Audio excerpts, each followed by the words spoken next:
Salve, salve galerinha do Pincelada do Saber, estamos aqui então para mais uma de nossas videoaulas e hoje eu gostaria de bater um papo com vocês rapidamente aqui sobre um texto bastante interessante, que é um texto escrito pela coleção, na coleção Feminismos Plurais, coordenado pela Djamila Ribeiro, e o nome do texto é Racismo Estrutural.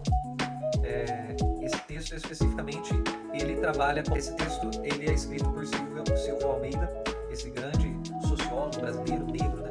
E hoje, então, eu gostaria de comentar especificamente a parte que ele fala sobre a ideia de um racismo institucional.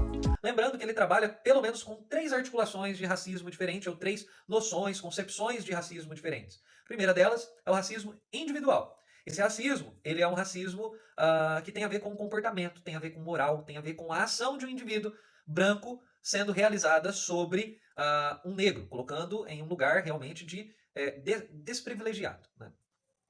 Por outro lado, nós temos o racismo institucional, que é esse racismo que eu vou comentar hoje com vocês, e temos o racismo estrutural, que a grande tese do livro dele é que todo tipo de racismo é um racismo estrutural, porque o racismo ele é algo histórico, né? Então a veia da história, o colonialismo, a maneira como se constituiu, por exemplo, as nossas relações, sejam elas políticas ou relações individuais, a maneira como se constituiu historicamente é fruto de um racismo estrutural. Quer dizer, essa estrutura, ela cria essa realidade que nós vemos tanto na política quanto nas nossas relações individuais, tá?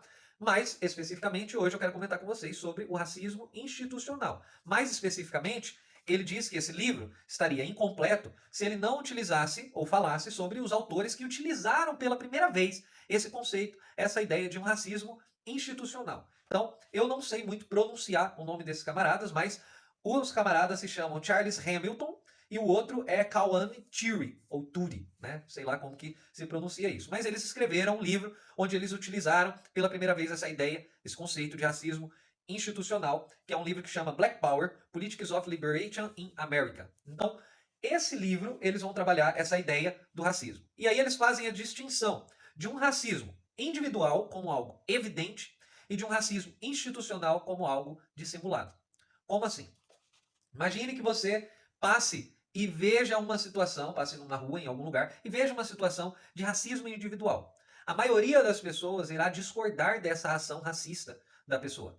Porque é um racismo que está no âmbito do comportamento, da moral, e ele está evidente. Essa semana nós tivemos um caso de uma digital influencer que, entrando na onda dessas trends que ei, você que chegou nesse vídeo, você pode contribuir comigo, sabia? Você pode fazer um Pix de 50 centavos, R$ 1, R$ 5, R$ 10, seja lá como você quiser. Mas se esse canal, você percebe que esse canal tem um bom conteúdo, você gostaria que esse canal chegasse em lugares ainda mais distantes, né, em mais pessoas, que nós estamos tentando de alguma maneira popularizar, democratizar o conhecimento, e você pode contribuir com isso, você pode nos ajudar através de um Pix. Não se esqueça também de divulgar. Se você não tem condições de fazer um Pix de 50 centavos, R$ 1, R$ 5, R$ 10 que seja, você pode também divulgar o nosso canal, compartilhar aí nas suas redes sociais, mandar para um amigo pelo WhatsApp, pelas redes sociais.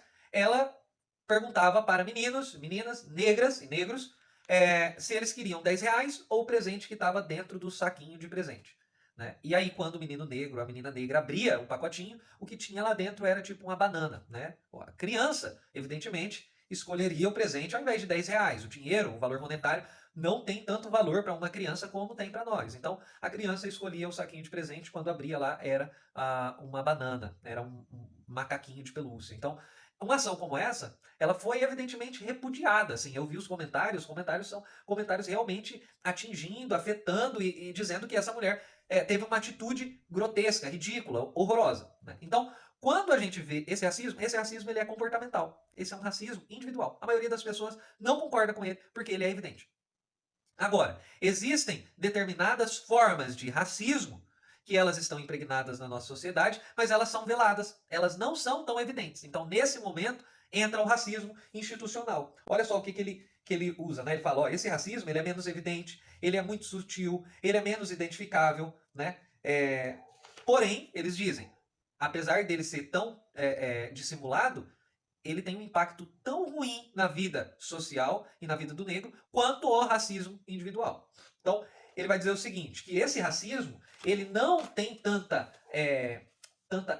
repulsa, as pessoas não têm tanta repulsa por esse racismo, porque ele é menos evidente e porque a origem dele já vem de fontes legitimada socialmente falando. Em outras palavras, né, ele diz aqui, ó, se origina na operação de forças estabelecidas e respeitadas na sociedade. Quer dizer, o racismo institucional, ele vem de algo, ele vem de um lugar que está legitimado na sociedade. Então essas instituições, essas associações, esses grupos até eu diria, eles já têm uma moral, vamos dizer assim, né? Já tem uma legitimidade social perante a sociedade. Então ele vai dizer aqui, olha só como que fica claro essa ideia do racismo institucional para o racismo individual. Quando terroristas brancos bombardeiam uma igreja negra e matam 5 crianças negras, isso é um ato de racismo individual, amplamente deplorado pela maioria dos segmentos da sociedade.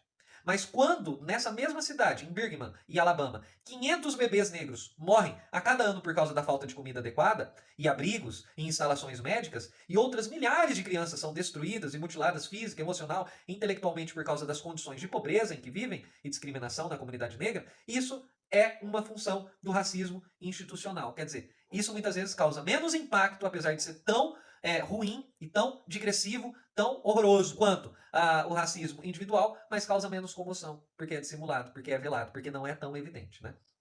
Então, a contribuição do Charles Hamilton e do Thierry é decisiva na medida em que demonstra que o racismo é um dos modos pelo qual o Estado e as demais instituições estendem o seu poder sobre toda a sociedade. Ele vai dizer, olha, a maneira como o Estado nos Estados Unidos se constituiu já é uma maneira que é fruto da colonialidade. Então, quer dizer, os negros, por mais liberdades que eles gozam naquela sociedade, institucionalmente falando, o perfil dessa sociedade é um perfil colonial. Ele é uma versão peculiar do colonialismo norte-americano, né? Então, formalmente, os negros são livres. Agora, institucionalmente, a visão é que o colonialismo ainda impera, né? Colocando os negros em um lugar de desprivilégio em relação ao branco. E aí o outro e último ponto que ele traz nessa ideia do racismo institucional com o texto do Hamilton, que é esse texto do Black Power, que a supremacia branca, isso é, então há um modo de agir em relação ao negro do branco.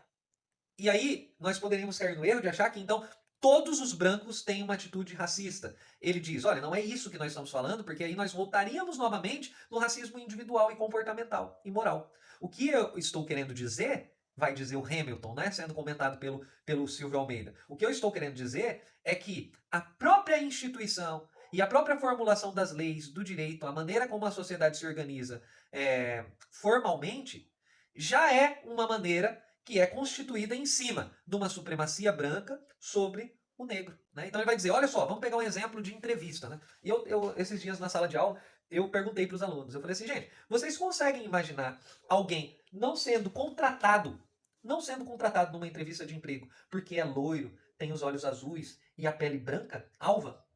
Né? Eu fiz essa pergunta. Vocês conseguem imaginar um patrão falando, não vou contratar essa pessoa não, ela é loira, tem o olho azul, é branca? Você consegue imaginar isso? Muito possivelmente, se você for honesto com você, você não vai conseguir imaginar. Porque provavelmente isso realmente não acontece no Brasil. Né?